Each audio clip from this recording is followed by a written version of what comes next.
ఇక తెలంగాణలో నేటి అర్ధరాత్రి నుంచి ఆరోగ్యశ్రీ సేవలు బంద్కు సంబంధించి మరింత సమాచారాన్ని మా ప్రతినిధి రాజు ఫోన్లైన్లో అందిస్తారు. రాజు, తెలంగాణలో నేటి అర్ధరాత్రి నుంచి ఆరోగ్యశ్రీ సేవలు బంద్ కానున్నట్టుగా తెలుస్తుంది. ఈ మేరకు నెట్వర్క్ హాస్పిటల్స్ అసోసియేషన్ పర్యటన సంబంధించి మీ దగ్గర ఉన్న అప్డేట్స్ ఏంటి రాజు? చక్రి, తెలంగాణలో ఈ రోజు అర్ధరాత్రి నుంచి కూడా ఆరోగ్యశ్రీ సేవలను నిలిపివేస్తామని చెప్పేసి ఇప్పటికే ఆరోగ్యశ్రీ నెట్వర్క్ హాస్పిటల్ అసోసియేషన్ ఇప్పటికే ప్రకటించడం జరిగింది. దీనికి సంబంధించి ప్రభుత్వానికి కూడా ఇప్పటికే ఈ సమాచారాన్ని తెలియజేయడం జరిగింది. 8 నెలలుగా కూడా పేరుకుపోయినటువంటి బకాయిలను ప్రభుత్వం చెల్లించడం లేదు.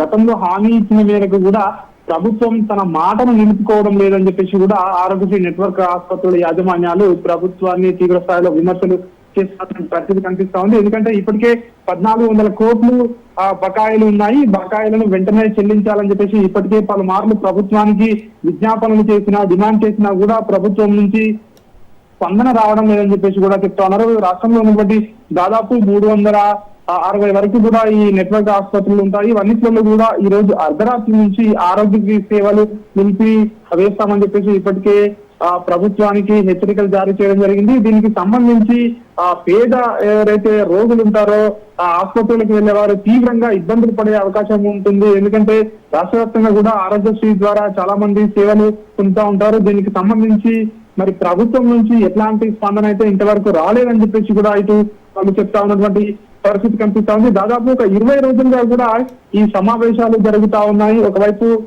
ఇటు ఆరోగ్య శాఖ మంత్రి దామోదర్ రాజనరసింహతో, అదేవిధంగా హెల్త్ సెక్రటరీ కృష్ణా జడ్చోంతో, అదేవిధంగా ఆరోగ్యశ్రీ సిఇఓ వీళ్ళ ముగ్గురుతో కూడా చర్చలు జరిపినప్పటికీ కూడా ఎట్లాంటి అధికారికంగా స్పందన రాలేదని చెప్పేసి కూడా ఆరోగ్యశ్రీ నెట్వర్క్ ఆసుపత్రుల యాజమాన్యాలు అయితే తమ బాధను చెప్తా ఉన్నాయని చెప్పేసి కూడా వాళ్ళ జేఏసీ చెప్తా ఉంది. దీనికి సంబంధించి ప్రభుత్వం సత్వరమే నిర్ణయం తీసుకుని వాళ్ళ యొక్క డిమాండ్లను పరిష్కరించాలని చెప్పేసి కోరుతా ఉన్నారు. ఇప్పటికే దీనికి సంబంధించి గతంలో ఏదైతే హామీ ఇవ్వడం జరిగిందో ఆ హామీ మేరకు ఏదైతే 1400 కోట్ల బకాయిలు ఉన్నాయో ఆ 1400 కోట్ల బకాయిల్లో 1100 కోట్ల బకాయిలు జనవరిలో చెల్లించాలని చెప్పేసి గతంలోనే అప్పుడు ఆరోగ్య శాఖ మంత్రి అదేవిధంగా హెల్త్ సెక్రటరీని ఆరోగ్యశ్రీ సిఇఓకు వాళ్ళు వినతి పత్రం ఇవ్వడం జరిగింది, డిమాండ్ చేయడం జరిగింది. అప్పుడు చెల్లిస్తామని చెప్పేసి కూడా 200 కోట్ల నిధులు కేటాయిస్తామని చెప్పేసి కూడా హామీ ఇచ్చి అప్పుడు కూడా ప్రభుత్వం మాట నిలబెట్టుకోలేదని చెప్పేసి కూడా వాళ్ళు డిమాండ్ చేస్తా ఉన్నారు.